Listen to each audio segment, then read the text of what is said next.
Good afternoon, everyone. It is May 11th, 2019. As you can see, I'm here at the Free Thought Project. Philly set massive precedent and stop arresting people for drug possession of all drugs. This, of course, comes from Matt Argus.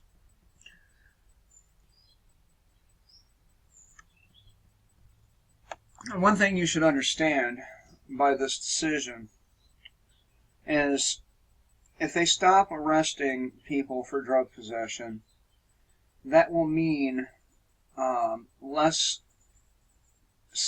dealers of these drugs will be arrested, as well as the people using these drugs will no longer have a reason to snitch. Okay, so this is happening in Philadelphia.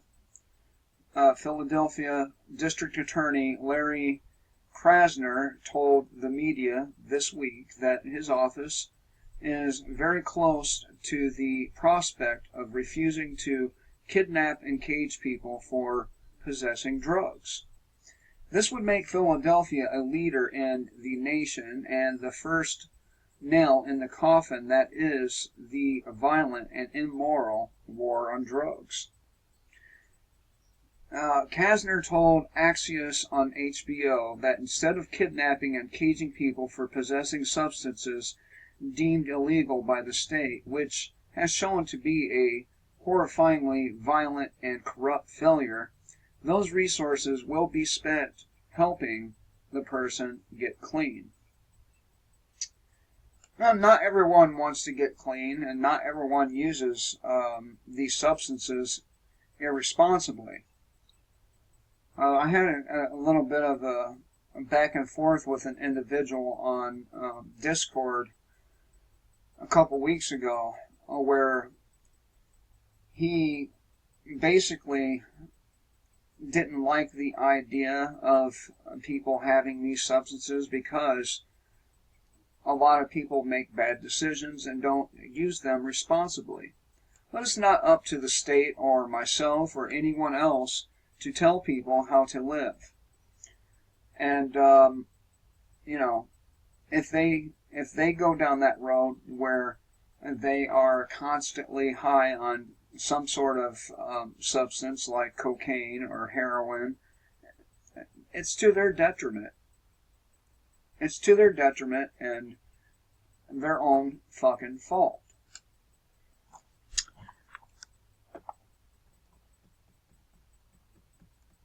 He goes on to say that possession is different than dealing. It's different than carrying a bunch of drugs you intend to sell or deliver later. It's just possession. We're talking about people who are using drugs, the vast majority of them suffering from addiction. I do not see value in convicting people like that, thereby making it harder for them to get a job, said Krasner. It seems to me to make a lot more sense to hold them accountable in ways that do not require a conviction. We're very close. And, a lot of it really isn't because of addiction. I've explained this a couple of times.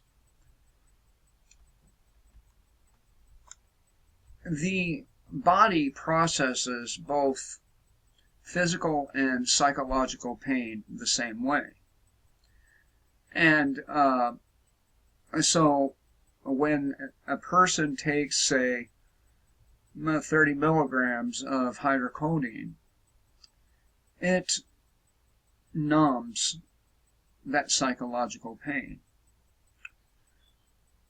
and helps that individual feel normal.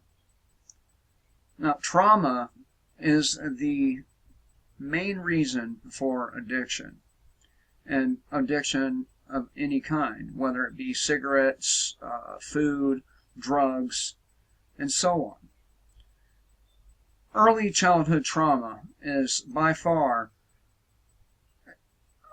the thing that causes more people to engage in drug use.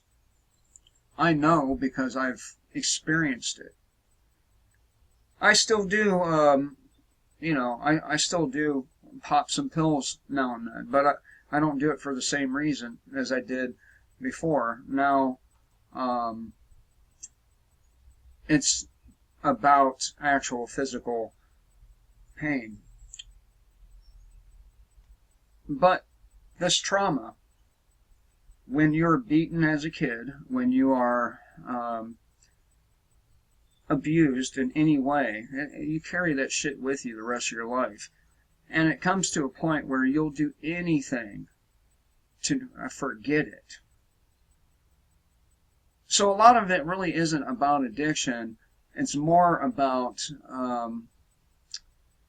numbing oneself to the horrors that they've experienced in their lives. But I'll continue. Indeed, helping people fight addiction instead of locking them up in a cage is a far more effective solution to the drug problem than locking them up and giving them a felony charge which makes them unemployable. Now, I have many felony charges, and they're right. It makes employment very difficult. If I did not know somebody that holds me in high regard, I would not have the job I have now. So, and this person understands, just because you break the edicts of a politician doesn't necessarily mean that you're bad. Naturally, the police who maintain job security, constant pay raises, and acquisition of military gear through enforcing the immoral drug war disagree with Krasner and are fear-mongering about the possible repercussions of such a policy. I would love to see that and most other police departments dismantled for that very reason. These people are clinging to their jobs. They are obsolete.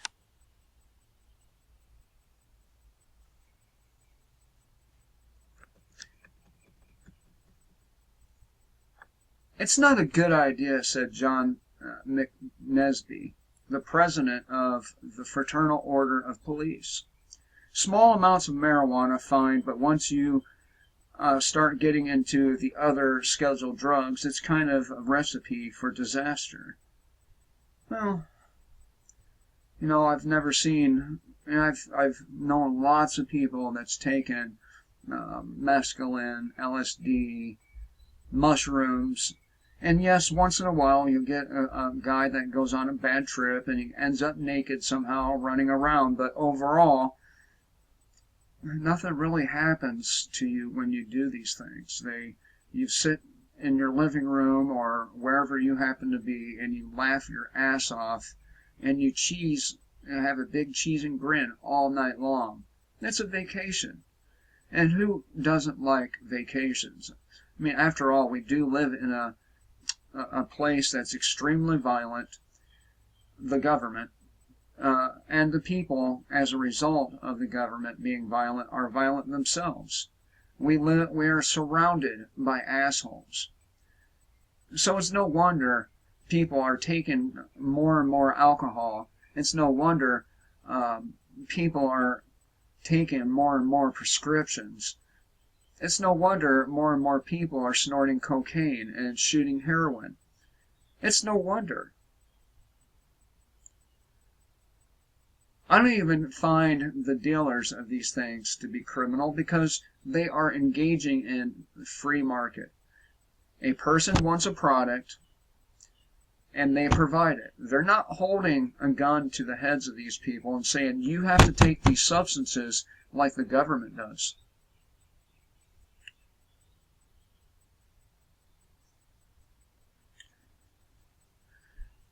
Okay, but multiple studies and actually real-life applications of such a failed policy show that Nesby is dead wrong. For decades, the U.S. has been kidnapping, caging, and killing people for drug use and the problem has gotten worse, not better. We now find ourselves in the midst of one of the worst drug epidemics in history, and no amount of police force or violence is doing anything to solve it. In fact, it does the exact opposite. The worse things get in a country, the more drugs people are going to do, especially in our country.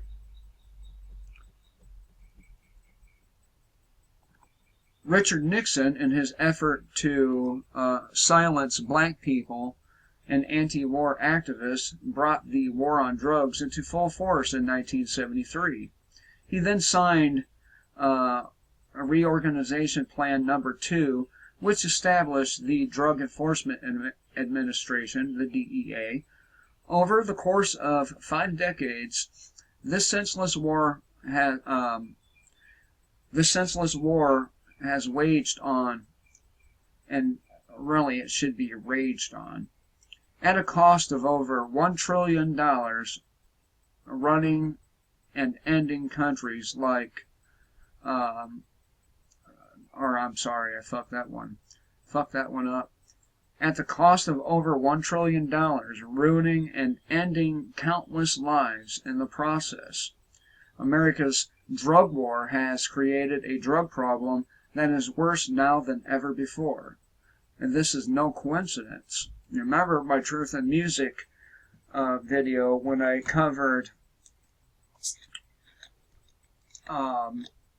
System of a Down, the prison song.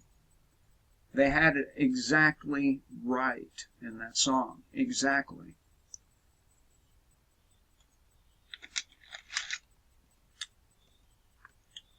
So,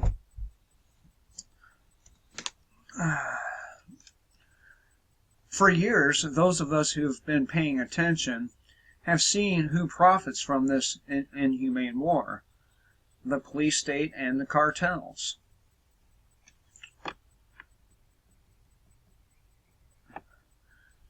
The reason why the drug war actually creates a drug and violence problem is simple. And those who profit most from the drug war enforcers and cartels, all know it. When the government makes certain substances illegal, it does not remove the demand. And that's what it boils down to: demand. Instead, the state creates crime by punishing the sale and control of these substances into the illegal black markets. All the while, demand remains constant.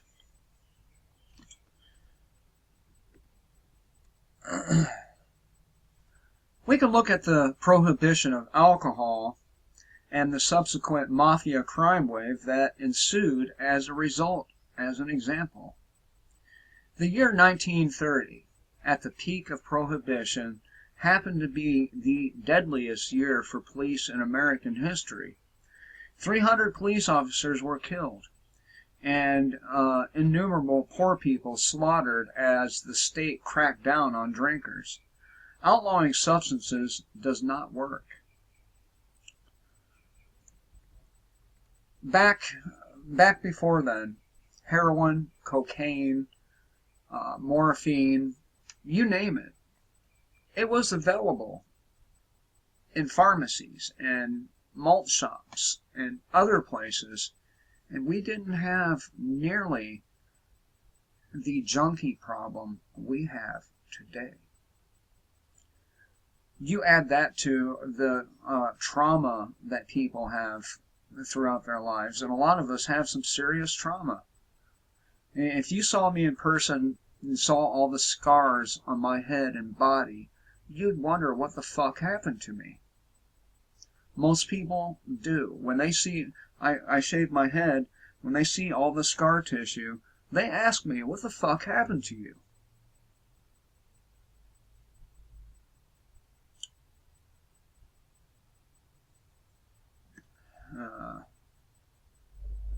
Okay.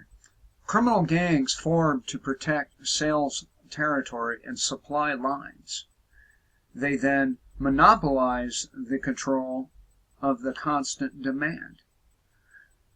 Their entire operation is dependent upon police arresting people for drugs because this grants them a monopoly on their sale. It is incredibly racist, too. Now, I'm going to go ahead and go through this paragraph, but I have a rebuttal to that. It is incredibly racist, too. The illegality of drug possession and use is what keeps the low-level users and dealers in and out of the court systems, and most of these people are poor black men. Now, I'm going to tell you right now, when I went to jail, I did a head count. Most of the black men in there were in there for child support.